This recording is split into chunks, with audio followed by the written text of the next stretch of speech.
Good morning. A little bit different episode today.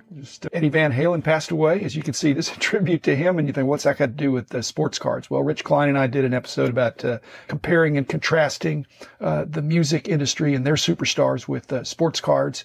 And Eddie Van Halen, truly a superstar, passed away at 65. So he, again, a little bit younger than me, but certainly one of my contemporaries.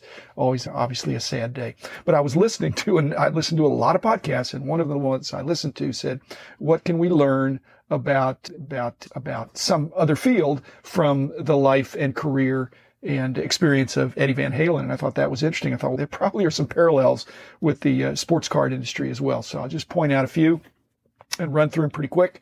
Thanks sponsors: Topps, Panini, Upper Deck, Heritage Auctions, Huggins & Scott Auctions, Mike Stadium Sports Cards, Burbank Sports Cards, ComC.com, and Beckett Media, Beckett Grading, Beckett Authentication. Frankly, all of the sponsors could have some touch with music and music superstars in terms of the auctions. There have been cards done about musicians, and there's some overlap there. But let me get into it pretty quickly here. Again, trying to draw out some sports card insights. One, Eddie Van Halen, as the name of the band suggests, there's a little bit of a family orientation.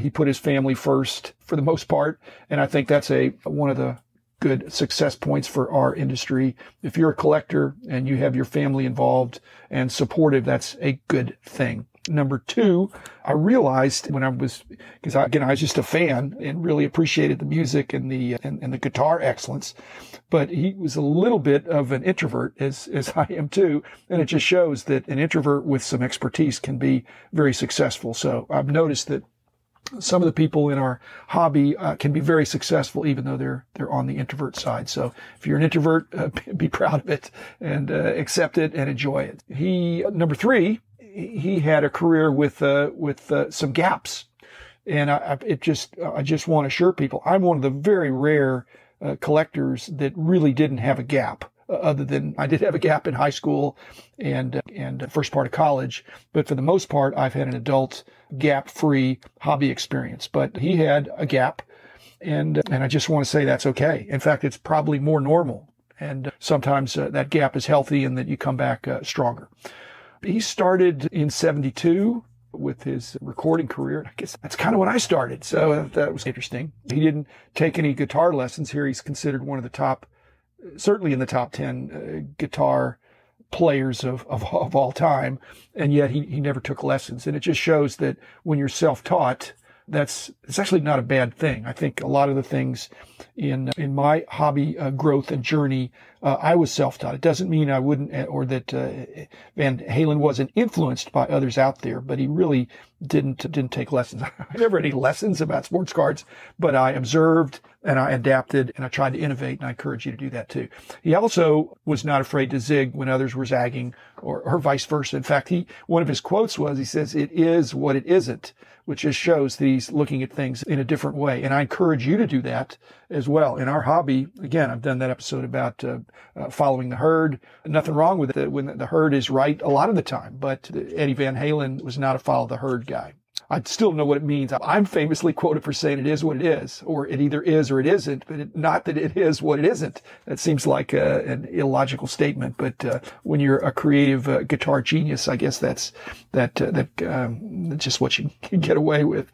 Number 7, I guess I've got 10 things here. I think when he started, he didn't have very much money, and that's true of many people in this hobby. They jump in, they think this is great, and they might think, I've got to have money but if you don't have money, you actually can be more resourceful. When I was doing my company, it was more of a bootstrapping venture where you're starting slowly, you're self-funding, and I think that's just a terrific way to go.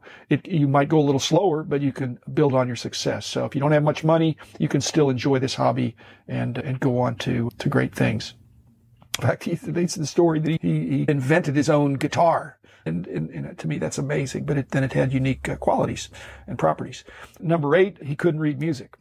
And what's that got to do with sports cards? To me, that'd be like not being able to read a price guide.